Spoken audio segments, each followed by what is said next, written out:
Buenas noches. Precariedad política es el tema que nos ocupa hoy.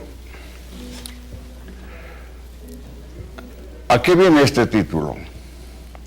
Los últimos acontecimientos producidos en el Congreso de la República, que se suman a otros tantos desarreglos o desaguisados de los que nosotros estamos atestiguando desde hace mucho tiempo.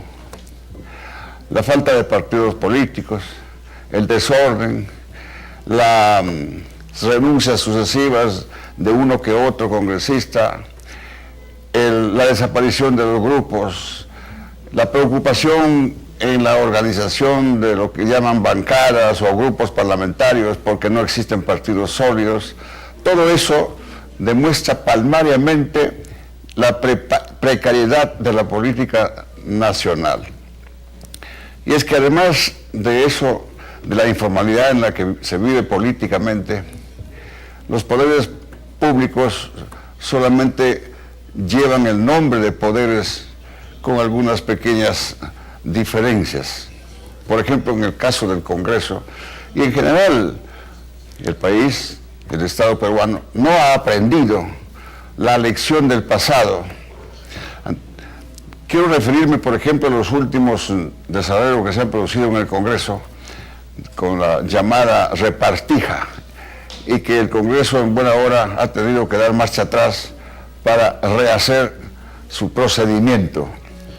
Resulta que cuando existía Senado de la República, el Senado se encargaba de elegir a los vocales de la Corte Suprema de Justicia y también a ascender a los generales y almirantes, cuyos nombres de los postulantes eran enviados al Senado para ese efecto. En ese entonces no existía Tribunal Constitucional ni Defensoría del Pueblo, por eso es que estos dos casos no eran del encargo del Senado. Por esa época entonces había que ver cómo se llenaban los pasillos del Palacio Legislativo y también cómo se llegaban a los domicilios de los diputados y senadores los postulantes a vocales supremos y los candidatos a generales y almirantes a pedir y a mendigar votos. Era una cosa realmente humillante y vergonzosa. El procedimiento no era bueno, porque se ascendían a lo que no debía ascenderse, de acuerdo con ciertos criterios personalistas de amistades e intereses particulares, y se nombraban vocales supremos de la misma manera. El procedimiento fue anulado y se corrigió, pero no se ha corregido naturalmente el procedimiento respecto de la elección de los vocales del Tribunal Constitucional y de la Defensoría del Pueblo, porque no existían estas instituciones en aquel tiempo.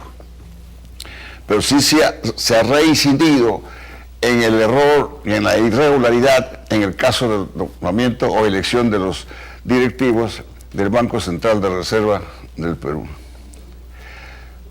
Mis queridos amigos, esta es pues la brillante oportunidad para que se corrija esta irregularidad y que ojalá la elección de los vocales del Tribunal Constitucional y la Defensoría del Pueblo sea encargada no al Congreso. El Congreso no es la institución indicada para esto, sino a otra institución quizás parecida al Consejo de la Magistratura que nombra a los miembros del Poder Judicial.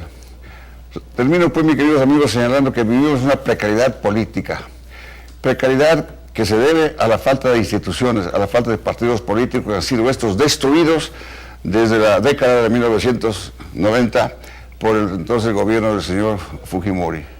Él acusó a los partidos que existían entonces de ser los autores negativos, según él, de la partidocracia.